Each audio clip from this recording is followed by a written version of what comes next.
I made a Power to the People video yesterday that was kind of long winded, and I thought I never watch my videos, I find them annoying. I don't know, I kind of slowly appreciate why don't people like me? Like, it was like, oh, I am for a condescending tone in my voice when I've had a few drinks as well. You know, Simon. And slagging Simon, you know. Anyway, doing it again. Yeah, this is a Power to the People video, being Easter time, and yeah, Spirit of Jesus, our Holy Lord. Yeah. Yeah, so I'm just going to get straight into it.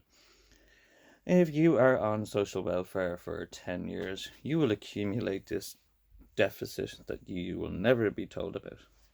Now, there are big people in offices that get paid to just sit around and do weird thing, crunching financing consultancies, and that'll be held against you. Okay, okay.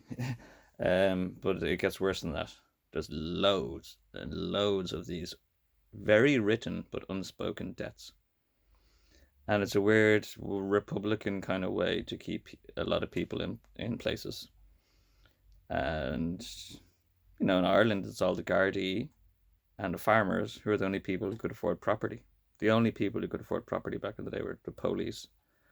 So the whole country is technically run between gangs of guards, gangs of farmers. And they actually take care of each other pretty well, because a farmer nearly killed me one time in a car accident. And he was locked. He was twisted on an old tractor. He was absolutely locked drunk on some old tractor driving down the back roads and nearly killed me and this estate agent lady. And the guard took care of the entire situation for him. Breathalyzed him there, pretended to do the breathalyzer. Did it weird. See, that's grand. Bleep, bleep. See, that's grand. He drove him onto the pub. He drove a query on you, and he drove him onto the pub. You know what I mean? Thick as fucking thieves. But anyway, this is my point of actually I'm saying, but I'm not even Irish, pardon me. Even more so abroad, America. If you're born in America, you're actually born into 30 grand or something crazy, 30 grand of debt for being born into a country that has so much, well, not so much history, it's got the least amount of history. But, it's like these things happen, like you hear in, was it number 10 Down Street? And Keir Starmer is going to loan the public 10 million. He's going to loan the public, and the public don't even know about this. And this is not exactly what I'm saying, but like explicitly, because a lot of this, but all of this builds up and I want to let you know, you have, some massive amounts of unspoken debts upon you, and you wouldn't even know about it. And because they don't want you to talk, don't want you to know about it, they don't want it to be spoken about, they can put loads of things on top of you to bury you and defamate you if they want to destroy you. Like if you piss them off, like exactly I'm pissing them off right now, they can bury you and defamate you in loads of things that can't be told to the person. And it's kind of being a bit Marxist here, but you'll never know about it. And in the video that I made before, I mentioned my friend William, who recently, sorry, my hair, passed away in Bray. He was a traveller lad, a very big, strong traveller lad. Loved the William. One of them, actually, I want to put that in this video as well, because I just want to put a side note. You always know somebody is actually your friend when they're happy to see you. They're genuinely happy to see you. You always know somebody is actually your friend. And I'd hear Willie know, John! So I always know Willie was. But he had 30 bench warrants on his head that he didn't even know about. I was down in court and I overheard it. Court used to be a great place to go to. I'm not like a rat or snitch or anything, but it's cheaper than a movie. You get to see police getting given out to for not doing their homework, and they never do their homework. That's why they're guards. I wouldn't be earwigging anything on that. It's an interesting place. It can be very hilarious and entertaining sometimes. And old men getting up and saying their piece and things. It's gas actually.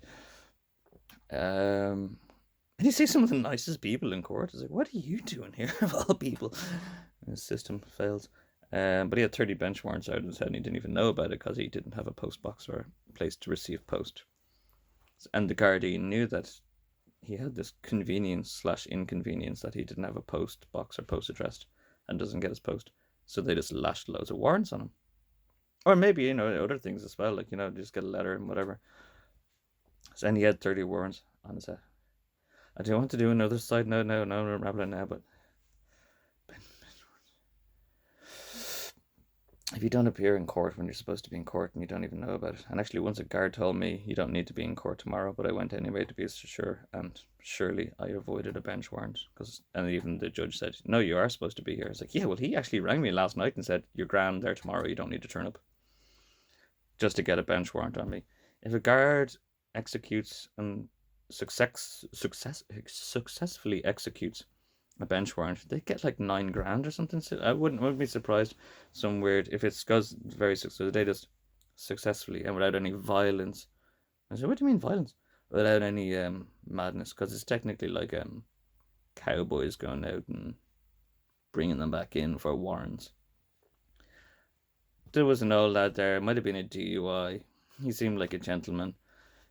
Has a kid, probably, I don't know, and an ex-wife, kind of. And he's like, "Oh, I didn't know." And he's like, "I just want the whole thing." He actually wasn't too country. So he's like, "Sorry, not putting an accent on." He's like, "I just wanted to go smoothly, I just want everything to go smoothly, man. I'd never be down here before in my life. Like, I just want these things to go smoothly."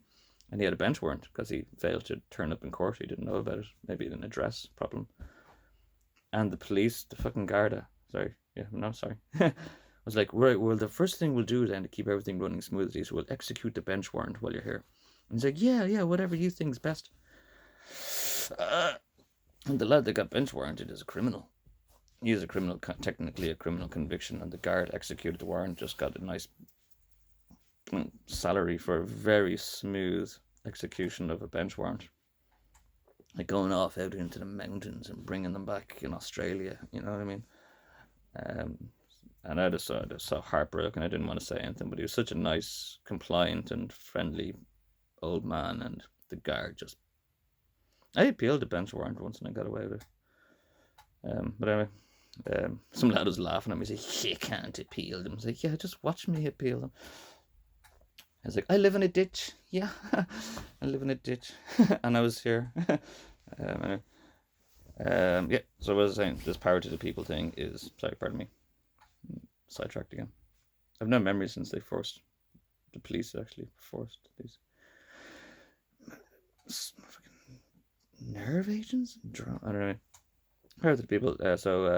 Because you don't know about these things as well, they can lash them on you in bundles, and it's part of the stipulation that you'll never know about it. I might have been branded criminally insane, so I have no convictions. Like I told a few guards to go fuck themselves, rightfully, a few times in my life. But I've no criminal convictions. No, Sam. No. But they might have stuck criminally insane on me, and because I'm criminally insane, I can't know about it. And it's these other things, loads of debts that people can put on top of you and weigh you down and bury you. And you ought to have a right to know about them. When you know about them, Simon, you ought to have a right to know them. Because they can just keep you really, like, it'll affect you getting a mortgage, it'll affect you getting careers, it'll affect you getting loads of things, but it actually kind of doesn't. It actually kind of doesn't, but they'll still mention it. So it's not supposed to influence your ability to get a mortgage or justice system or particularly, but it can be spoken about. But it's not supposed to rhetorically influence. But yeah, it exists. It's a real thing, very real thing, very unknown thing to everybody. You all owe thousands and thousands and thousands of euros, and you all have massive names over you, like behind, and you'll never know about them. And if you saw the list of your things, you'd go batshit insane, wouldn't you? You'd go pretty fucking angry. All the listing and all the names and all the debts that they actually keep up on you. And it's very difficult to get this information. I actually just called the guards and said, like, "Oh, I'm going to hire this young lad." I actually didn't, because you can't lie to a guard or even be pretentious to a guard. I was like, I actually just got, "I'm pretending to be an employer that wants to know about me." He's like, "I ought to have no convictions." They make it difficult.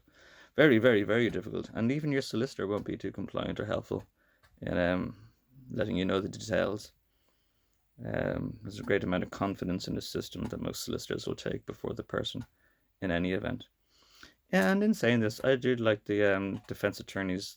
I have no bother saying their names either. They wouldn't mind or agree. McNeese McGuire from Bray, who defended me, like Joe very much. Mr. McGuire. But at the same time, they will always be more compliant to the court and the judge than you if you're not exactly paying for a private solicitor.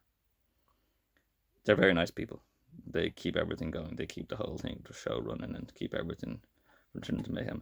But at the same time, like, guards had so much false reports and defamation on me, and when they've got brought to court, Mr. McNeese or McGuire just put it down to he defended me well, actually defended me very well, and then said there was just a discrepancy of dates and times, and the dates and times didn't match up, so the court made a minor error. And I was like, but in all fairness, I could have countersued. I was like, well, it's clearly defamation. And it's clearly like bringing stuff against me. And it's like, well, and he's like, this is the best kind of solution we could have come to under these conditions. But if you do probably pay for a very private solicitor and confident solicitor, it'll be a different situation.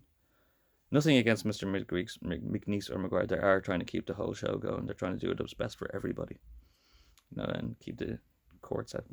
They don't like the police. Most of it might make you like solicitors and judges even more. Most of them really don't like the police. It's a funny, weird thing to think they really don't like the police. Not all the police, but most of the police. I never this drifty concept part. During coronavirus, you had a court guard, and there was just one guard that had to appear on behalf of everybody else. That has to go. I don't care if it's convenient or it's time saving. That clever grey-haired yoke female vanguard. Yeah, that has to go after coronavirus. Guards need to show up with no homework. Like, the police need to turn up with no homework. They have this reputable court sergeant who will appear on behalf of everybody, and they get away with absolute blue murder because there's nobody there to, these like puppies from Tipperary coming up and it's like swearing on a Bible and it's like, oh, I don't have my homework done as usual, like that's why I became a guard. You need to get rid of that court guard sergeant thing, and they all need to turn up and be ashamed. Didn't do your homework, Piggy, did you? Didn't do your homework. You robbed all the drugs, didn't you? You kept them for yourself, didn't you? You put them on the street in the first place, didn't you? Yeah. Abducting and torturing and disemboweling young, intelligent, sainted scholars of Ireland. Yeah, no. It's Easter time, we can get about saying this. So that's what the power to the people. I'm going to let you know about sound. You're all buried under debt that you don't know about, and you've never been buried under loads and loads of things. Like, the Garda pulse system is filthy, in my opinion. It can be used for anything now, under suspicion, under association. Because I'd always be hanging around with Willie, you know what I mean? I'm proud about it. But they put you under suspicion, or so why is my mate, or relative is so, or was it partners in crime is basically what they're trying to insinuate. And he really had a hard time with the pigs because he was big and strong. He probably smacked one or two, and they smacked up fucking. I say smacked him, but he had a bad time with the pigs, and great with everybody else. You know what I mean? Pigs. Wasn't Willie. Trust me, believe me. I know Willie. I know Willie. No problem. Me, the head on me, Willie head, is getting on with Willie. So it's nothing to do with me or Willie. It's you, Mr. Piggy. Hating offending the little the pigs, the actual little pig. Referring them to these fucking marsupials. It's probably you that couldn't get on with Willie. So your loss. You know what I mean? Great time, Willie. I'm gonna go play the guitar now. So there's some Easter time. Power to the people. Take it in mind, or you actually kind of do have rights to know about any institution that has any information about you. They'll make it difficult, particularly if they give you a chemical lobotomy. Actually, a paperwork there that I just found earlier on. This is a funny read about the tribunal I went through, the big tribunal I went through, and the amount of stuff that's said about me. And this is like, man, it's actually insanity in itself.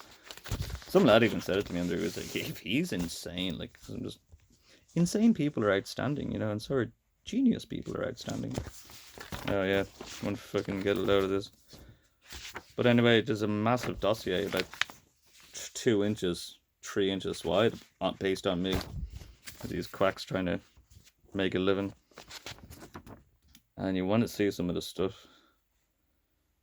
You know what I mean? Tribunal is entirely satisfied with the diagnosis. Paranoid, schizophrenic. It makes me sound kind of dangerous. Madness, man. I was in for suicide twice. And I came out with a degree in psychotic illness. Yeah. Absolute quacks. They get paid for pill they pop. So they just want, like the methadone clinics, they just want to push it on you. They're legal drug dealers and they just want to push it and push and push and pop and pop and pop pills. Every pill they pop, they get paid like a tenner. So they just want to be popping them out. Kip. Anyway, power to the people, yep. And yeah, get this very pseudo-religious place. I had to spend Easter. That was in the other video as well. I had to spend Easter 1 year in Newcastle. I spent 6 months in that kip. Easter eggs, this is the story that kind of fit in. So Easter eggs are delicate. Easter eggs, Easter egg hunts. You know, you get the kids to do it. So this is like a retrospective. And all the kids went out to Easter egg, all the very juvenile. And they make a child's game. They're like pin the tail on the donkey. It's a child's game now. We make it a child's game. So we turn all these offensive things that were like against Jesus and all, and we turn them into games that kids play as. Yeah, it's a weird thing to do. And take a bad song and make it nice. Easter egg hunt is like the hunt for all of like Jesus' friends, family, the persecution of Christianity, or like persecution of Israelites in general. Nothing to do with Israel. The persecution of Israelites. So they're all like precious eggs. They're the precious eggs of the future. They're as delicate as eggs. If you harm them, the whole world shall be harmed. So when they gobble them all up and do the big Easter egg hunt, then there's like a coronavirus and mad epidemics and catastrophes. But when I was in Newcastle Hospital after that time that the police tried to kill me, my mum got me a vegan Easter egg and it was rock solid chocolate. Like they couldn't even break it open in the hospital. I think the chef had to come through with his gigantic knife and try to hack into it. So yeah. Oh yeah, and I was saying precious Easter eggs. They used to make a thing out about peeling the skin off all the eggs. You know, peeling an egg, and really torturing all these Israelites in loads of different ways. Egypt, like recent, like Book of Moses or Back to Moses, Genesis. They were performing medical experiments on them because they healed. So they cut them open and they'd investigate their bodies and they'd heal. So they were kind of kept as slaves but treated well at the same time in Egypt. And they were burning, there's a burning bush that wouldn't be consumed. A burning bush that wouldn't. So it's what is it? So good people banging it there. That's not their fault. It exists. What was I saying? Israelites, persecution, Israelites, Easter eggs. Oh yeah, from Russia with love. So this is when Russia started taking care of them. So you see like Bulgaria and loads of places and shit that happened all around. Spain and France and sort of torturing them for full attention, starving them and doing mad stuff to them. You're my little immortal touchy face and you're my teddy bear. Bulgaria is the centerhood of the gypsies. But yeah, from Russia with love. So the Fabergé egg, you see, Russia started to take care of them. So like some essence of Christian royalty almost starts from Russia. So the French kind of used to like Russia's like, oh yes, Marie Antoinette, no, Marie Antoinette. From Russia with love, they started, or even like Monsters Inc. You know, they used to terrify them and torture them, and then they realized, oh yeah, good to them. We'll be as good to you as you are to us, Dr. Lecter. Yes, my words. All right, happy Easter.